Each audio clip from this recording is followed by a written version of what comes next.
નમસ્કાર, આપ જોઈ રહ્યા છો નેશન પ્લસ ન્યૂઝ. હું છું આપની સાથે હેતલ ભગત. ઉત્તર ગુજરાતના હરસોલ ગામમાં 24 કલાક વીજળીના દાવાઓ પોકળ સાબિત થઈ રહ્યા છે, જે અંગે તંત્રના પાપે લોકોને હાલાકી ભોગવવાનો વારો આવ્યો છે. ઉત્તર ગુજરાત વીજ કંપનીની તલોદ પેટા કચેરીના પાપે હરસોલના વેપારીઓ અને સ્થાનિકો પારાવાર મુશ્કેલીનો સામનો કરી રહ્યા છે. એક તરફ સરકાર અવિરત વીજળીના મોટા વાયદાઓ કરે છે, તો બીજી તરફ હરસોલમાં રોજબરોજ 2 થી 3 કલાકનો વીજ કાપ જોવા મળે છે. અચાનક થતા વીજ કાપથી વેપારીઓનો ધંધો ચોપટ થઈ રહ્યો છે. વીજળી વગર વેપારીઓ અને ગ્રાહકો બંને પરેશાન છે. આ મામલે જ્યારે વીજ કંપનીની હેલ્પલાઇન પર ફોન કરવામાં આવે છે, ત્યારે કોઈ ફોન ઉપાડતું નથી.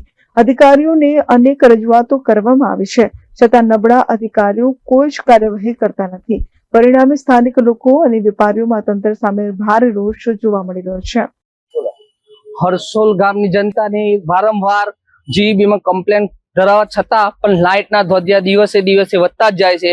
કોઈ પણ એન્જિનિયર સાહેબોને અમે કરી કોઈ કમ્પ્લેન નોંધે છે, પણ કોઈ પણ અત્યારે અમને રિસ્પોન્સ સારો મળે નથી.